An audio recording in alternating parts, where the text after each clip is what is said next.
Chris Rice reveals that Matt DiBenedetto had a deal with Kaulig Racing for this season, and Rajah Caruth will join Spire Motorsports in 2024.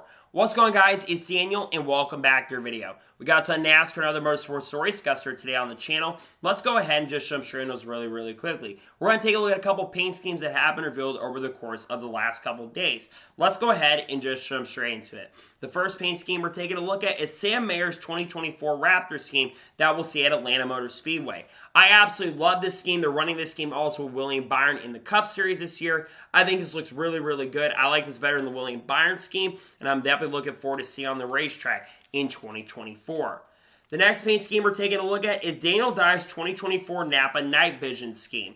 I like this paint scheme a lot. I think it looks solid. I think there's some good things about it, and hopefully Daniel Dye can have some good runs with this paint scheme in 2024. The next paint scheme we're taking a look at is Stephen Parsons' 2024 Ballpark Bun scheme that we'll see at Daytona.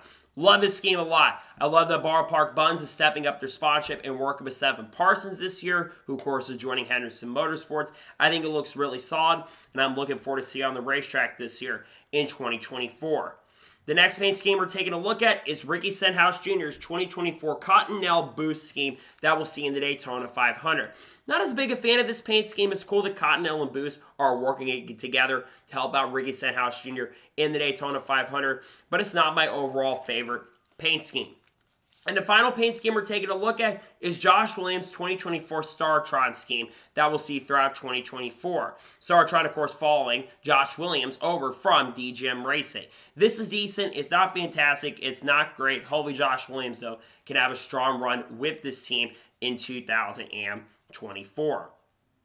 And now we're going ahead and jump on to the next story of today's episode as we're talking about Interstate Batteries. As it was announced a couple days ago, Interstate Batteries will return to Joe Gibbs Racing in 2024 for the 33rd season. I believe this is the longest lasting partnership that a sponsor has currently with an organization at the moment, maybe at the moment right now, which is absolutely incredible to see that Interstate Batteries continues to be committed. And all four drivers will have a primary at some point throughout the 2024 season. It's really exciting to see, though, that Interstate Batteries will continue their partnership and will continue working with Joe Gibbs Racing in 2024.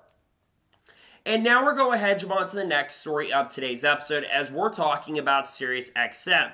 As it was announced on Wednesday that Sirius XM will continue their relationship with Toyota and will sponsor Tyler Reddick and Ty Gibbs in 2024. I believe Sirius XM has been a partnership with Toyota for I believe the last 4 or 5 seasons, and now they'll continue that partnership in 2024. And then we'll see some primaries and some paint schemes as well revealed here not too far down the road. It's exciting to see, though, that Sirius XM will continue working with Toyota and will continue working with their drivers throughout the 2024 season. Really excited about it and glad to see they'll continue their partnership together. And now we're going ahead and jump on to the next story of today's episode as we're talking about Eric Peterson. As it was announced yesterday that Eric Peterson has been named the president at Iowa Speedway. Eric Peterson has been part of NASCAR for many years and has experience working in NASCAR. So he knows what he's doing behind the scenes, and I think he'll do a really good job with Iowa Speedway, and he'll be working a lot to grow NASCAR in a big way, especially in Iowa, which will host its first NASCAR Cup Series race ever. It's really exciting and glad to see that Eric Peterson has become the official president of Iowa Speedway. I think he's going to do a really soft and really good job overall running the sport and running as the president of that racetrack. And now we're going ahead and jump on to the next story of today's episode as we're talking about Marco Andretti. As Marco Andretti revealed on Wednesday that he will be sponsored by Group 1001 at Daytona National Speedway. Remember, it was announced that Marco Andretti is going to be running around 14 ARCA races with Cook Racing Technologies, an organization owned by Bruce Cook, and will be running the number 17 car at Daytona National Speedway as well. It's also not surprising to see that Group 1001 is working with him, considering the fact that Group 1001 has had a big partnership with the Andretti family for the last couple of years, and the co-owner of that being Dan Towns is a co-owner of the Andretti Global Group. So it's not a shock to see this, but it's pretty awesome to see that he'll be sponsored by Group 1001. I think that Marco has a decent chance to win. The ARCA race is really stacked this time around, and I'm glad to see that Group 1001 is going to be working with him this year in 2024. And now we're going ahead, jump on to the next story of today's episode, as we're talking about Bristol Motor Speedway. As it was announced yesterday afternoon that Bristol Motor Speedway will return track walls to the vintage red and white. The last time that the walls had been painted red and white was, I believe, all the way back in 1995. This, of course, is in anticipation to the Food City race returning to the concrete for the first time since 2020, and the first true spring race of the track since 2019 on the concrete, because remember, they had to move it in 2020 due to certain reasons. I love it they're doing that. They had Brad Keselowski, Zane Smith, and I can't remember who the other driver was that was there to help move that around, but I think it's really cool to see that they're doing that and returning the colors of the track to that true traditional red and white they had for many, many years. Some are also wondering if they could turn the track back to asphalt. They're probably not going to do that, but I think this is a really solid and a really good change for the racetrack and pretty exciting overall, in my opinion. And now we're going ahead, jump on to the next story of today's episode, as we're talking about Eric Church and Kelsey Ballerini. As it was announced yesterday that Eric Church and Kelsey Ballerini will be performing at the Hy-Vee concert at Iowa Speedway. It was already announced, I believe, that Post Malone and Luke Combs were going to be performing at that Hy-Vee concert at the corn race for IndyCar. They always have had the last couple years. And now they're going to be having Eric Church and Kelsey Ballerini, two of the more prominent, popular people in the country music scene, that are now going to be doing the concert. This is a big pickup for the Hy-Vee concert. They're bringing two people who are pretty prominent in the country music scene, now bringing them in to do the concert there. I think it's really exciting, and I think it's really cool and glad to see that both of them will get the chance and opportunity to perform the concert at Iowa Speedway. Pretty exciting stuff overall, and glad to see they'll be both doing it this year in 2024. And now we're going ahead, jump on to the next story of today's episode, as we're talking about Talladega Superspeedway. As Talladega Superspeedway has a new logo. This logo has gotten a lot of backlash and a lot of controversy because a lot of people love the old vintage logo, and I 100% agree. I don't really think they need to change it. I know there's been a lot of trademark issues going on with ISC. That's a big reason why they've been having to change a lot of their logos as of late. But I feel like they didn't have to change this logo, or at least they could have incorporated the old logo in a big way, and they didn't have to move everything around. I'm not a big fan of this. I don't like what they did to it. I get they had to make some changes because of the new trademark rules that are coming into play. But personally, like I said, I'm just not a fan of them making this change. I don't think it's a good change in general. I think it's a bad decision that they're doing it. And personally, like I mentioned, I'm not a big fan of changing the trademark of this racetrack back to the new way they're doing it. I'm not a big fan of it. I know some people disagree with me on that, but I am not a big fan of the new Talladega logo. I think it looks a little cheesy, and personally just not a big fan of the new logo that Talladega Superspeedway is doing overall. And now we're going ahead, jump on to the next story of today's episode, as we're talking about pit wall. Now, there's a new rule in regards to pit wall for qualifying. So according to Bob Pockrass, during qualifying, NASCAR will limit the number of people on the hot side of pit wall if there is not a barrier that is around the pit wall. Now, tracks that do have that barrier, which a lot of tracks do, will not have this requirement. But because of some tracks having an open there, especially if the car does end up spinning down the front stretch and gets on pit wall, it can be very, very dangerous. So I think overall it is a good decision to go ahead and make this move overall for them to try to fix the issues when it comes to pit wall so that no one ends up unfortunately getting injured. So I think it's a great decision there. I understand some people disagree, but again, I think it is the right decision. You don't want anybody getting seriously hurt and seriously injured. So I'm really happy about this change. I'm glad this new rule is coming in, and hopefully no one seriously gets injured from something like this. I think this is a very good decision, though, overall, in my honest opinion. And now we're going ahead, jump on to the next story of today's episode, as we're talking about the British Grand Prix.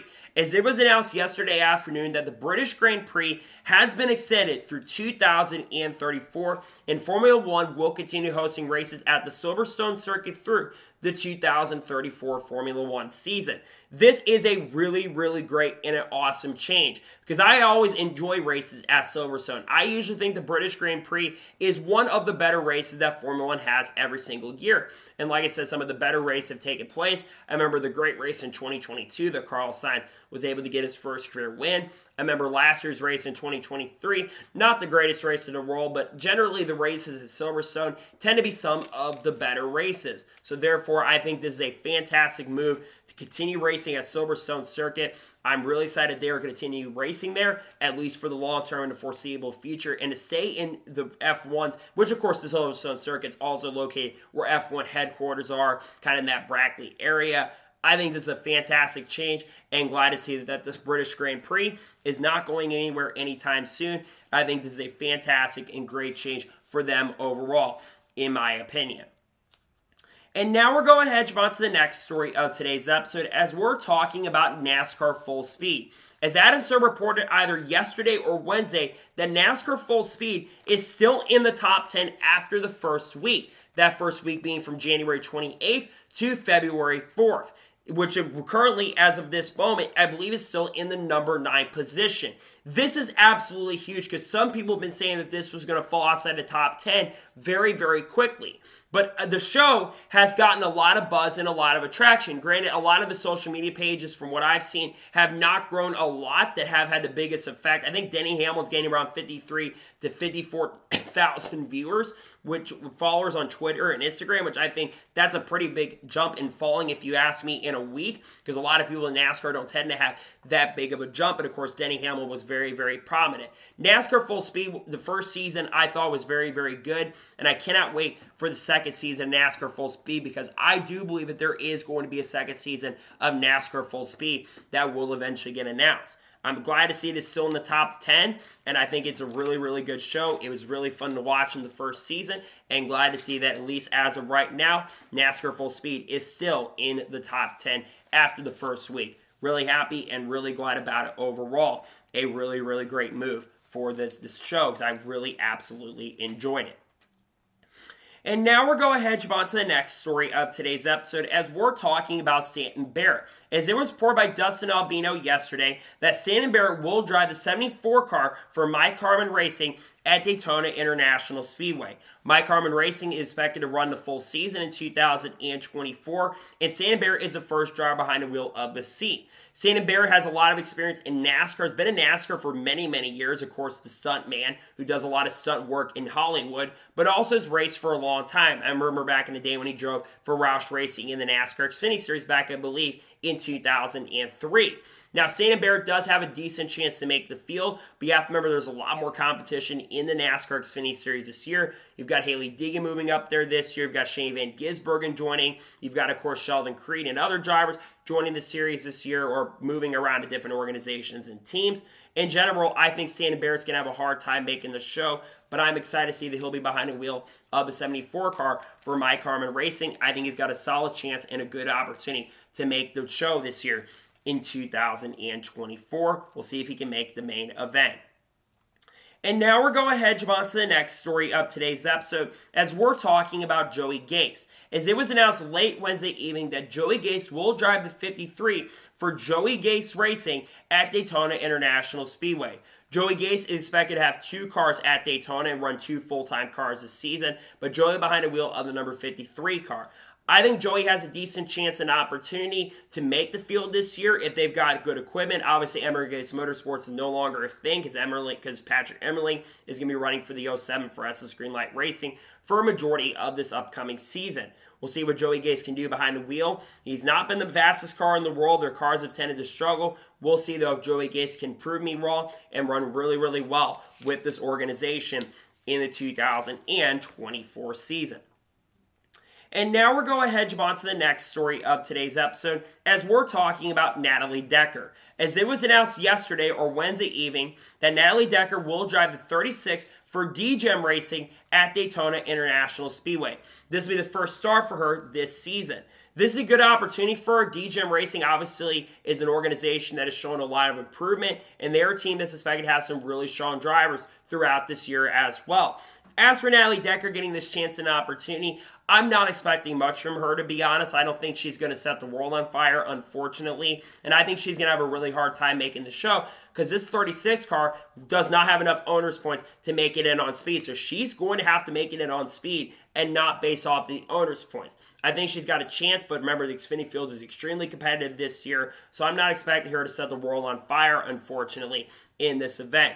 We'll see how she ends up doing and see if she can perform and make the show, but personally, I'm not expecting her to do absolutely amazing, and I think there will be some struggles coming her way, but she will have to, unfortunately, qualify in on time, which, to be honest, I'm not expecting her to do that, unfortunately. And now we're going ahead, jump on to the next story of today's episode as we're talking about David Starr. As it was announced Wednesday morning that David Starr will drive the number 66 car for MBM Motorsports at Daytona International Speedway. David Starr, of course, a veteran of NASCAR, has been in NASCAR for many, many years, driving the Truck Series, some select Cup starts, and now will be back with MBM Motorsports, which will have a Chevy engine. I would probably expect maybe they'll get an ECR engine for the event.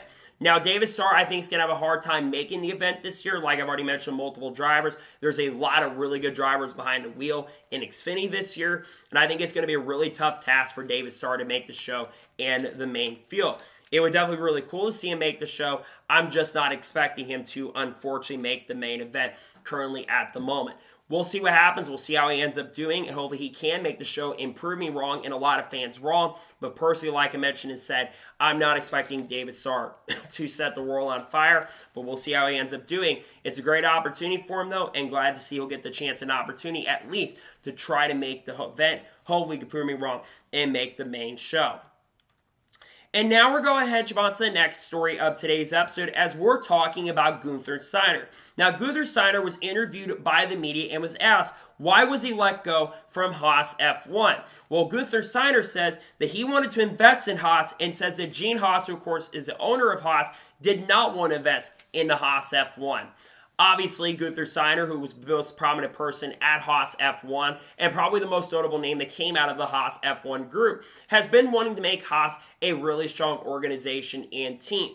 Meanwhile, Gene Haas, who also has a NASCAR Cup Series team that's been also struggling recently, it's not a shock and surprise to see that Gene really doesn't care about his Formula One program. It seems like he doesn't show up to the racetrack for NASCAR either. You put two and two together, and you look at even Stewart Haas Racing, right? Stewart Haas Racing, before Tony Stewart came in, they were struggling.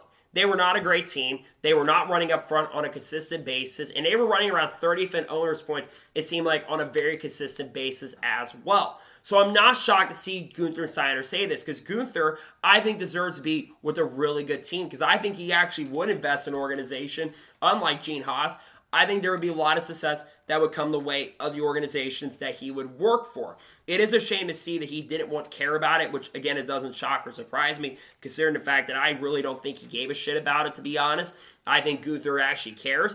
I don't think Gene Haas cares. And I think that at this point, Gene Haas should sell Haas F1 and give it to an owner like Andretti, who deserves to be in Formula One, over a team like Haas. I get the Haas did what they needed to do and got in at the right time, but personally, I don't think that Gene Haas cares. I just think he doesn't really care about it, and I don't think he wants to step up the game and improve his own organization. It's a shame he doesn't seem to care, but it doesn't surprise or shock me that he just doesn't seem to care. I don't think he really wants to make his program better. He hasn't really put the investment into it, and they've had the least amount of money of any organization in Formula One as of recently. So at this point, if I'm Gene Haas, I should be selling my organization, to be honest with you. And now we're going ahead, jump on to the next story of today's episode as we're talking about Bristol Motor Speedway. Now, yesterday, Brad Keselowski, Zane Smith, and another driver were doing a wet weather tire test at Bristol Motor Speedway. This is also a big reason why they had to move the race up a little early, because remember the Busch Light Clash got moved to Saturday. This is another pretty big reason why. They had a water truck that went out to the racetrack and dumped water on the racetrack because they're continuing to test wet weather tires, especially on a track with bigger banking. If this test ended up going really, really well, and Brad will probably talk about it in the media day on Wednesday at Daytona or early in the week at Daytona, if it goes well enough, there's a really good chance and possibility that they might end up using wet weather tires at a track like Bristol, which could eventually go to a track like Dover as well. Now, I don't think that they're ever going to use wet weather tires on a 1.5-mile track or a track like maybe they could use it at Gateway perhaps. That certainly is a possibility with the flat banking that the track generally has. But this is for the future because they're not going to be having windshield wipers on ovals, which they will on road courses this year, which I find a little weird. It's only going to test though on wet weather conditions. They're not going to be tested on like really hot wet weather like to where there's a downpour going on. They would only do it on damp conditions. But I think it's really good that they're continuing to test this kind of stuff to see if this stuff will continue going through. I love her doing this. I think it's a great decision that they do continue testing this, and hopefully we can see more success from these tests, and hopefully we do have more tests going down the road to continue working on the wet weather tire package. Hopefully it does continue to see, and we continue seeing more tests when it comes to that. And now we're going to jump on to the next story of today's episode as we're talking about the Chicago Street Course, as they have announced the 2024 festival that will take place this year. So on July the 6th, the Chainsmokers and the Black Keys will perform. On July the 7th, Keith Urban and Lauren Alea will perform. The only people that are, of course, returning are the Chainsmokers, obviously one of the biggest EDM groups of the last 10 to 15 years. Remember, they were supposed to perform last year in 2023, but due to getting it rained out, they did not unfortunately, get to perform.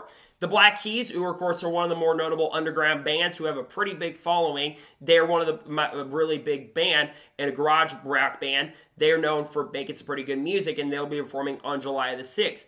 Keith Urban, one of the most notable country artists in the country music scene over the last 25 years, releases a massive and huge hits. And Lauren Alea, of course, finished runner-up on American Idol back in 2011, and also has had some pretty big hits over the last 5 to 10 years. This is a really solid lineup and some pretty notable names in the industry of music. I love her kind of having that diverse. You've got some rock, you've got some EDM, and you've got some country as well. Because last year they had the Black Crowes, unfortunately. I think they got to perform, but a lot of the other artists that were supposed to perform did not get to perform like they were originally supposed to and originally attended. So I think this is a really solid lineup for this year for the Chicago Music Festival. I think we should have more notable artists that do get to perform at these events. But honestly, I think this is a really solid lineup, especially for the Chicago Street Course this year. Hopefully, they all do really, really good and can put on some really good performances this year at the Chicago Street Course.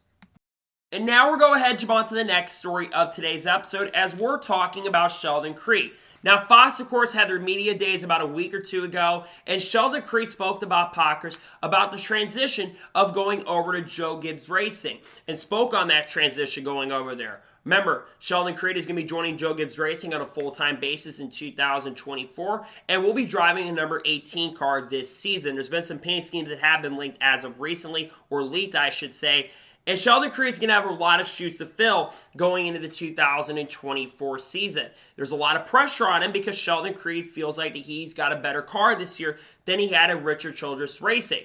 The expectations are going to be very, very high. He's expected to probably win a couple races this year at least, and he needs to show a lot of improvement on a consistent basis because he had a lot of good races last year, but also made a lot of really bad mistakes on the racetrack as a sophomore driver. He needs to improve with this team. He's got to be an outside championship contender at least this year for people to see that he has a chance and opportunity to eventually move up the Cup, because it's no secret that Sheldon Creed eventually wants to go Cup Series racing. Remember, he made his Cup Series debut last year at Kansas Speedway with Live Fast Motorsports. So hopefully Sheldon Creed can step up to the plate and have a much better season with this team, because he needs to have a better year, in my opinion. He needs to show a little bit more consistency, and if he can do that this season, I think he's got a really good career ahead of him, and I think he'll do really, really well with this team this year.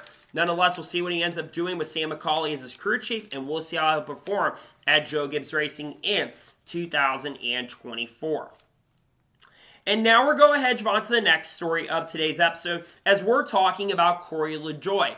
As it was officially announced yesterday that Corey LaJoie will be driving for Spire Motorsports in the Truck Series. He'll drive the number 7 truck at Daytona International Speedway with Blue Green Vacations as the sponsor on his seat.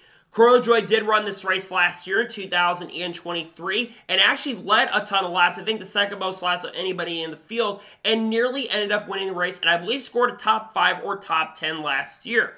Corey LaJoie is a really solid and a really strong super speedway racer, and I think he has a really good chance and opportunity if he's in contention to win the race.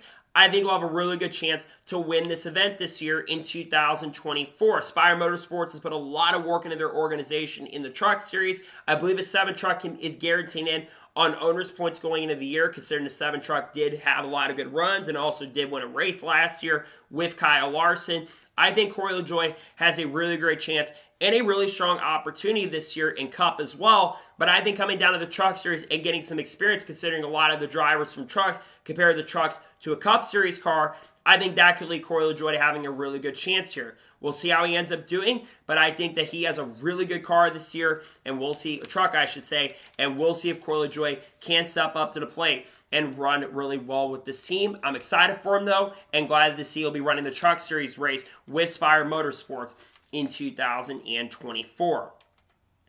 And now we're going ahead, Javon, to the next story of today's episode as we're talking about IROC. Now, on Wednesday late in the evening, Ray Evernham had a video on the IROC page confirming that they're working on some announcements for 2024. And according to Ray Evernham, they're going to be running a lot of classic and vintage cars, and they are planning to have a race in the fall of 2024. This is absolutely huge because if they, in fact, do run this year in 2024, it'll be the first time that IROC has raced since 2006. They're also planning to bring a lot of the old vintage classic cars, a lot of the street vintage cars, like the IROC car that Chevy had, and all the other legendary IROC cars that ran in the IROC series.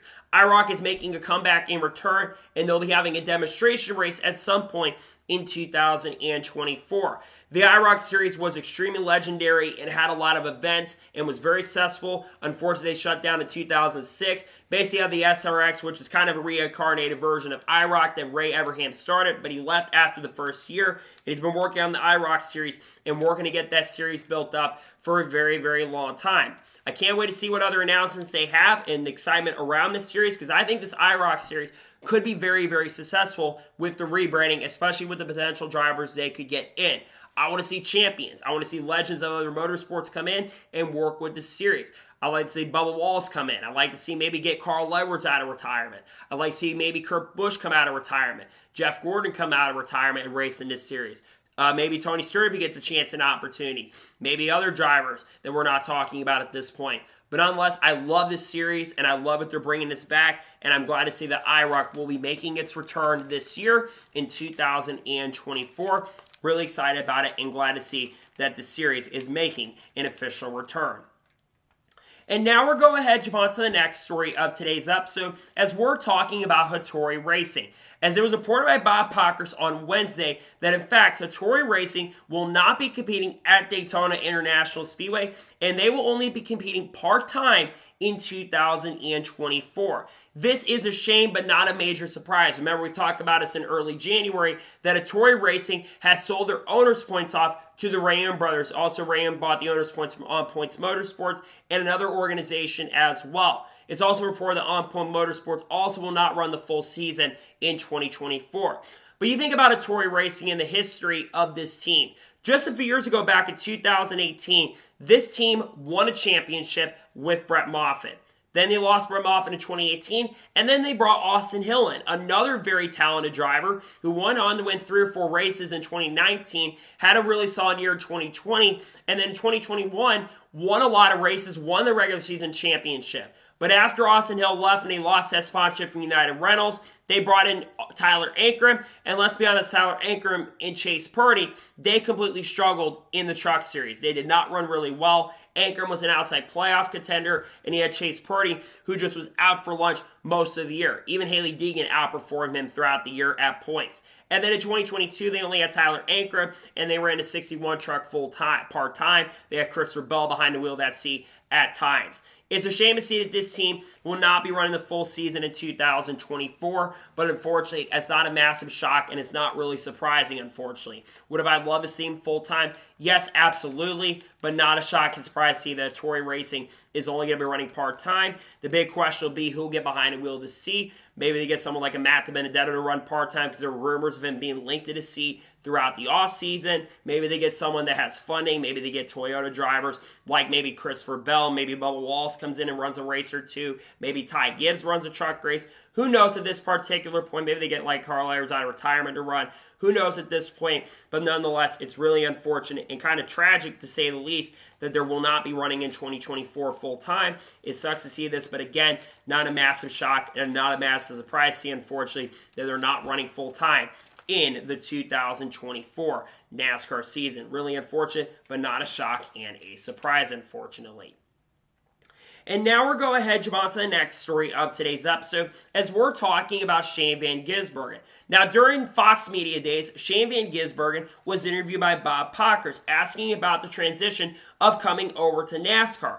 And Shane Van Gisbergen says that he enjoys the challenge of NASCAR and is enjoying the transition over this year. Remember, Shane Van Gisbergen is going to be running full-time at Kaulig Racing in the NASCAR Xfinity Series, driving the number 97 car, and will also run 7 Cup Series races in the number 16 car with Kaulig Racing. He's really enjoying the challenges and is looking forward to the challenge coming into this year. He is also going to make an ARCA start with Pinnacle Racing Group as well in 2024. His ultimate goal, as he's mentioned, is eventually go full-time Cup Series racing in 2025. And personally, I think he's got a really good chance to do that. We'll talk about a driver just a little bit who's got a lot of pressure on him, but I think Shane Van Gisbergen, he admits he's probably going to have a lot of mistakes, and he is going to struggle early in the season. But by the end of the year, he's going to be expected to perform really well on ovals. I think that's the biggest thing. No doubt in my mind, he's going to be a contender on road courses all year. I think majority of the season, it'll be 3 drivers competing for wins on road courses. That'll be Shane Van Gisbergen, AJ Allmendinger, and Sam Mayer. But by the end of the year, he's going to be expected to be contending for wins on ovals. And like I mentioned and said, I think he will be very competitive on ovals by the end of the year. Because the more experience you give him, the better he's going to get. It's an exciting opportunity for him, though. And like I said, I love the energy that Shane Van Gisbergen brings. And I think he will have a really good chance and opportunity to be really competitive and really strong with this organization and team. We'll see how he ends up doing, but I'm excited to see him working with Kaulig Racing this year. I think he will be very competitive and really fast in 2024. And now we're going ahead, jump on to the next story of today's episode, as we're talking about NY Racing. Now, Bob Pockrass put out a little bit of an article in regards to potential entry list for the Daytona 500.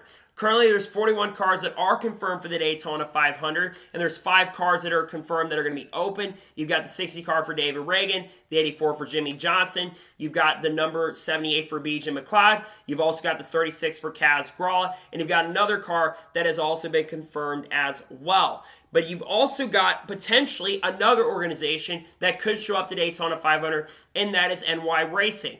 According to Bob Pockrass, there's still a possibility that NY Racing may in fact enter the Daytona 500 this year. Now, the last time NY Racing raced in NASCAR was back in 2022, and they had Greg Biffle run every single race that they entered, which was the first time Greg Biffle had raced in the Cup Series since 2016. Now, they have not announced who the driver would be, and they have to have this confirmed by the end of this week. And in fact, I think they have to have it confirmed by either Monday or Tuesday next week if they are in fact going to enter. But I don't know if they are going to enter. But if they do enter, who could be behind the wheel? Maybe someone like a Jeffrey Earnhardt perhaps could be a possibility. He's a pretty solid super speedway racer. Maybe Matt DiBenedetto. That wouldn't be a bad shout at this point. Maybe even Greg Biffle decides to get behind the wheel. Greg Biffle, of course, wants to come back and race in NASCAR again. And he stated that if they were to run at Portland, he would love to go race there. I think there is a chance that NY Racing does enter. It would be cool to see that team get a chance and opportunity to enter once again. Will they be up to par? I don't know at this point, but I really hope they do enter because I want to see more cars and entries for the 500. It's a shame more than likely there'll be only 1 or 2 cars going home this year, and most likely I'd say that Live Fast Motorsports car that B.J. McLeod has is probably unfortunately going to miss. But still, I really hope there are more cars that do in fact enter this year because I want to see more competition, and the more competition you have, the better it is for the sport. So we'll see if they do in fact end up entering, but as of right now, there is no confirmation if they are entering. It's just kind of a guess at this point if they are in fact going to enter or not at Daytona. And now we're going ahead to on to the next story of today's episode as we're talking about Kyle Busch. As it was officially confirmed by Bob Pockrass that Kyle Busch will drive for Spire Motorsports in the Truck Series in 2024 in the number 7 truck. We also are expecting Sean Hingorani, and we already know that Corey LaJoie will be behind the wheel of the seat in 2024. But Kyle Busch will make 5 Truck Series starts with Spire. Obviously, we knew that Kyle Busch was going to be involved with Spire Motorsports because remember, Kyle Busch Motorsports was purchased by Spire Motorsports. Their Truck Series team was in their shop, was purchased as well. And Kyle Busch is going to be a consultant with this team throughout the 2024 Craftsman Truck Series season. Now, Kyle Busch, obviously the races have not been announced, but like I mentioned, he'll run 5 Truck Series races this year. With the investment that they have gotten Spire Motorsports, I think Kyle Busch has a really great chance and opportunity to win with this organization because they are going to be really, really fast this year. They are going to be very, very competitive. They're going to have a lot of help from the KBM group this year. A lot of the people from Kyle Busch Motorsports, of course, also got hired by Spire Motorsports as well. So I think that Kyle Busch, with him driving with this team and working with them, I think he'll be very, very competitive. Now, how many wins do I think Kyle Busch gets? I think it's 1 win. I'll be honest, I don't think he's going to win more races than that. He could win more depending on what races he enters, especially if he runs at tracks like Pocono where he won last year with KBM. Of course, he did win also at Las Vegas. If he enters that, I think he's got a chance and an opportunity to win there. If he enters COTA, which I predicted he will enter, I think he'll win there. It's going to be interesting to see what races Kyle Busch does in fact drive and what other drivers that they get. Maybe they get Shane Van Gisbergen. Maybe they get Kyle Larson as well. Maybe they get someone else like a William Byron to run. But I'm excited to see Kyle Busch getting behind the wheel of the number 7 truck throughout the season. And I think Kyle Busch will be very fast and very competitive with Spire Motorsports this year. Considering this is his old equipment, I think he'll be very quick and very competitive with this equipment in 2024. And now we're going ahead to on to the next story of today's episode as we're talking about Daniel Suarez. As it was announced yesterday that Daniel Suarez will drive the 14 for SS Greenlight Racing / Kaulig Racing at Daytona International Speedway in the NASCAR Xfinity Series with Wendy's as a partner. This, of course, will be a collaboration between SS Greenlight Racing and Kaulig Racing, meaning technically there's going to be 5 Kaulig Racing cars on the racetrack. But this 14 car for SS Greenlight Racing is going to be a full-time entry for many drivers throughout the season. And they'll announce more drivers throughout time. This is an awesome opportunity, and I will say the paint scheme that Daniel Suarez is running absolutely looks phenomenal and looks amazing and incredible. Now, how do I expect Daniel Suarez to perform in this event? Honestly, Daniel Suarez is a very solid and a pretty good super speedway racer. So I think he will have a great chance and opportunity and perform.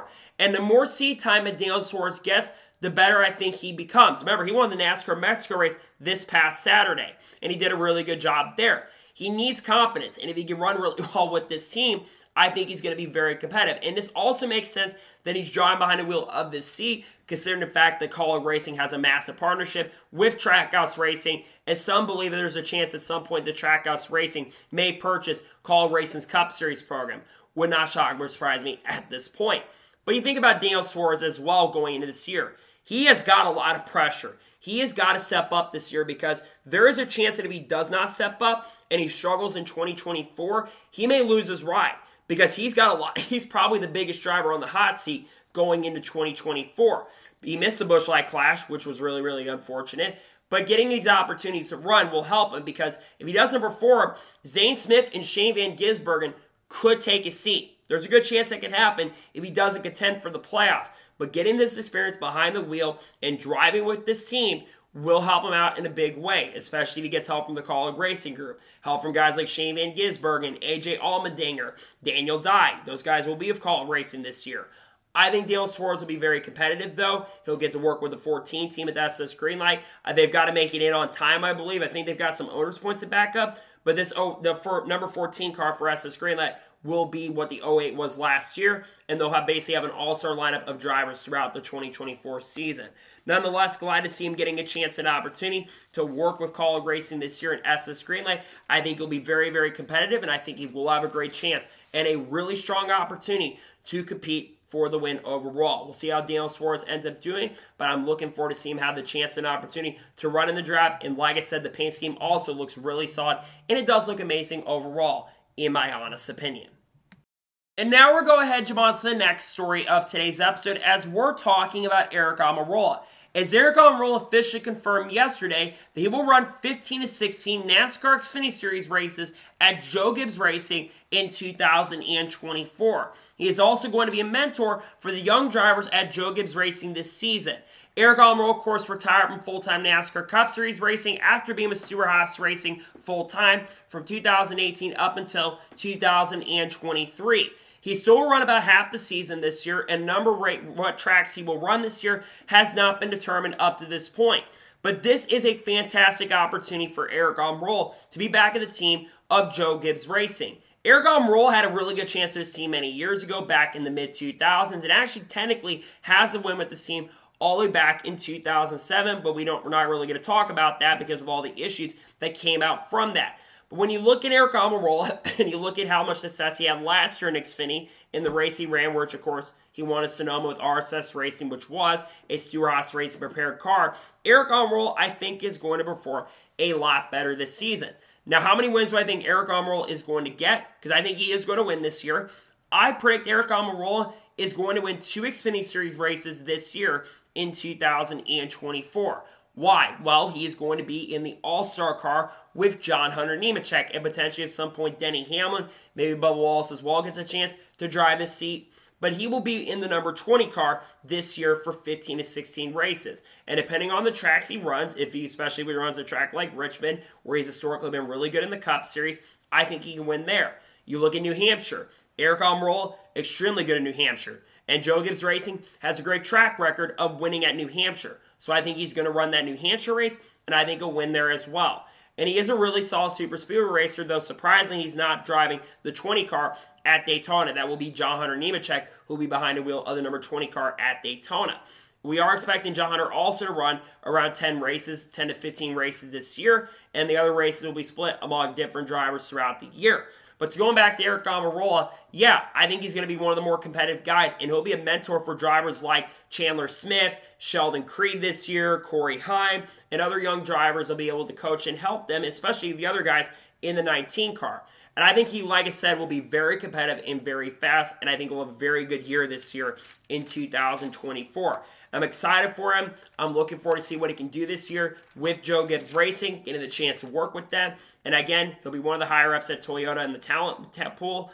I'm excited to see what Eric Almirola can do at Joe Gibbs Racing in 2024, but I'm not worried about Eric Almirola. I think he will win a couple races and be very, very competitive throughout the 2024 NASCAR Cup Series, Xfinity Series season, I should say. I think he'll be very competitive this year in 2024. And now we're going ahead and jump on to the first of 2 major stories of today's episode as we're talking about Rajah Caruth. We did a video talk about this on Wednesday, but it was officially confirmed on Wednesday morning that Rajah Caruth will be driving for Spire Motorsports full-time in 2024, driving the number 71 car. He'll have HendrickCars.com as a sponsor for 10 of the 23 races this season, and Chad Walter, who was his crew chief in 2023, will work with Rajah Caruth once again in 2024. This is an amazing and fantastic opportunity for Rajah Caruth. Last year in 2023, Rajah Caruth scored 4 top 10 finishes. It didn't have a really great average finish throughout the year, but he showed a lot of improvement. Because in the final 10 races of the season, Rajah Caruth, I believe in the last 7-8 races especially, did not finish outside the top 15. And 3 of the 4 top 10 finishes that Rajah had came in the final 4 or 5 races of the year. Rajah Caruth showed a lot of major improvement last year. And I think he is going to be extremely competitive this year because you look at the talent pool in the Truck Series this year, there's not going to be Matt DiBenedetto, there's not going to be Zane Smith, there's not going to be Carson Hocevar, there's not going to be Haley Deegan, you're not going to have GMS Racing this year, Hattori Racing is going to be part-time, you've got Spire that basically purchased KBM, so you're going to have less teams that are going to have opportunities. Now, what are the expectations for him, we're talking about Rajah Caruth, going into the 2024 season? Number 1, he needs to make the playoffs this year. I know that's really high expectations, but I've already talked about the talent pool. There's not as many amazing drivers in the Truck Series this year, so he should be able to have a really good chance of making the playoffs. Granted, you're going to have drivers like Ty Dillon who are going to be in the series this year, who I think will make the playoffs in trucks, and same with Bailey Curry this year. But I think that Rajah Caruth needs to make the playoffs this year. He's going to be in top-tier equipment with Spire Motorsports, and I think he will do that. Another thing I would think he will do, I think he's going to win this year. I think he's going to win 1 or 2 Truck Series races this year because he had, at times last year, race-winning pace. I go back to Darlington last year where he had one of the best cars in the field. I go back to last year when he nearly won at Nashville. Had a great truck there, one of the fastest trucks in the field. And I go back to tracks like Homestead and even Phoenix as well, where he showed race-winning pace throughout those events. I think Rajah will be very, very competitive, and I think this is a great opportunity for him. And you think about the sponsorship as well with HendrickCars.com. I think having a HendrickCars.com sponsorship, I think this is guaranteeing him to eventually go to Hendrick Motorsports. We know that Alex Bowman only has a contract through 2026, and if Rajah continues to show improvement, that could lead him to eventually going to Hendrick Motorsports. Speaking of which, I wouldn't be shocked or surprised also at some point this year if he does drive the number 17 car in Xfinity, because he made a start with Hendrick Motorsports last year and had a top 15 finish and was getting better and better throughout the event and the race. I expect Rajah to continue showing that improvement and running really well with this team. Again, I think the goal, like I said, is to make the postseason in 2024 and continue showing that improvement that he has shown over the last year or so. He got better in ARCA over time, nearly won some races in ARCA in 2022, and I think transitioning over to trucks, he's gotten better and better and better, and I think there's a lot of hype around him. There's a ton of potential with Rajah Caruth going into the 2024 season, and I do expect Rajah Caruth to have an overall amazing and fantastic year in 2024. It's a great time for him. It's really, really exciting. And like I said, I expect Rajah Caruth to make the playoffs this year. I really think he's going to make it. I think he's going to lead that 71 team into a playoff spot in 2024. And I think he'll have a really great and fantastic year with Spire Motorsports, especially since KBM got purchased by them. They made a lot of investments. Andretti's been kind of involved with them recently. I think you'll see Rajah Caruth this year with all they've done for the team and for the organization. I think Rajah Caruth will, in fact, make the NASCAR Truck Series postseason in the 2024 season. And now we're going to jump on to the final major story of today's episode as we're talking about Matt DiBenedetto once again. Now, I don't remember if I talk about this too much on the channel, but Matt DiBenedetto, according to reports, had actually been heavily linked to Kaulig Racing. Before we get to that, let's go back to a little bit of a throwback. So on December 27th, Matt DiBenedetto had been linked to Kaulig, but had the pen emoji that was put on his Twitter page. And then a lot of people like Private Porno were indicating that he was going to be going to AM Racing full-time in 2024. Well, Bob Pockrass denied those rumors and those claims, and then it was reported about a week or two after that AM Racing's number 25 car was not going to be running full-time in the 2024 season, though that car could run part-time at some point this year. It probably will be an all-star car for talented drivers in the Ford camp, from like Team Penske, potentially also SHR drivers, even RFK drivers could get behind the wheel of this seat. But then there was a motorsports.com article that came out linking Matt DiBenedetto over to Kaulig Racing for this year. And then Matt DiBenedetto had a sponsorship deal that sadly fell through about a week or two after that. And then about a week or two after that, he basically confirmed that that deal fell through and that the sponsor lied to him.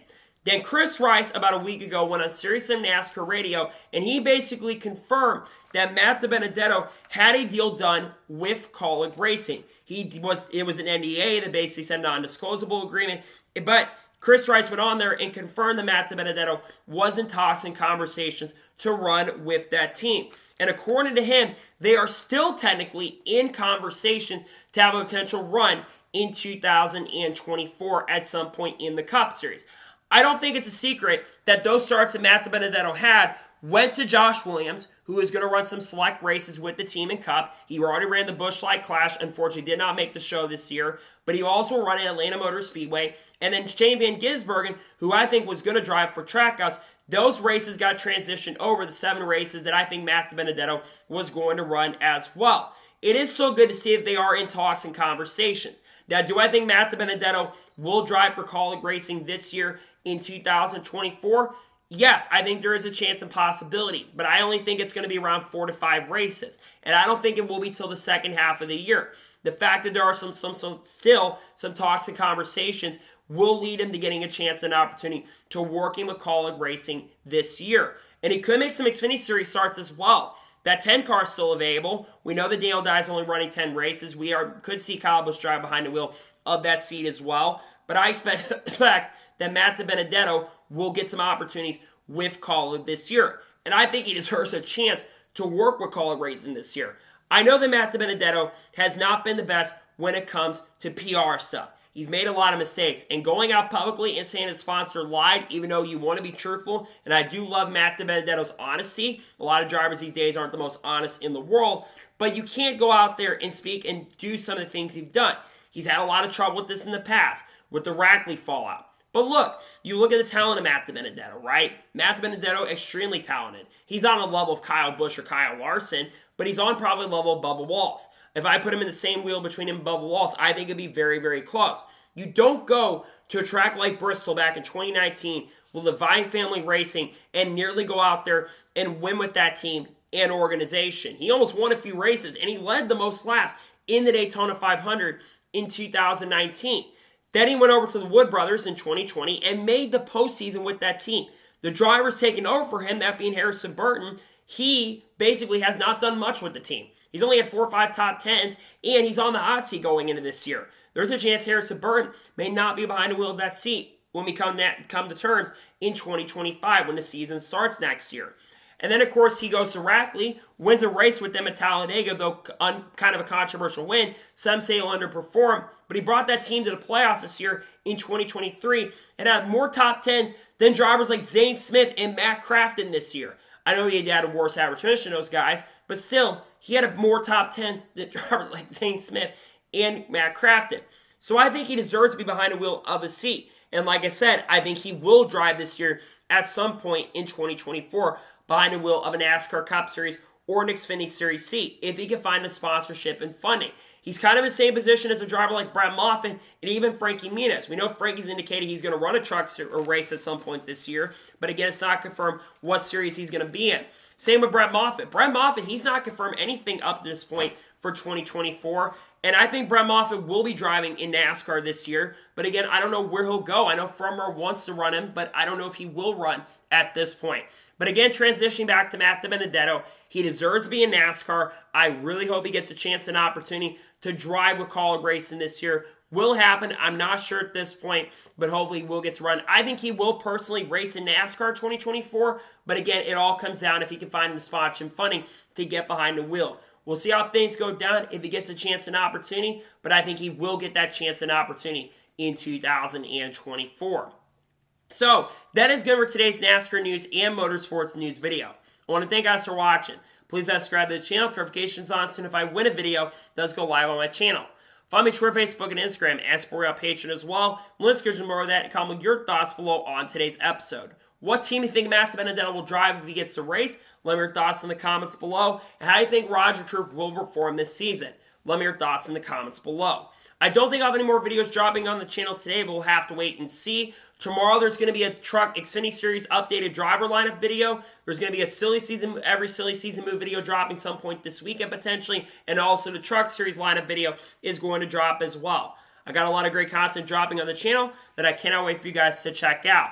So anyways, like I said, I want to thank you guys for watching today's episode, and I'll see you guys next time for more great, awesome NASCAR content and other motorsports content on the channel like this. Take care, everybody.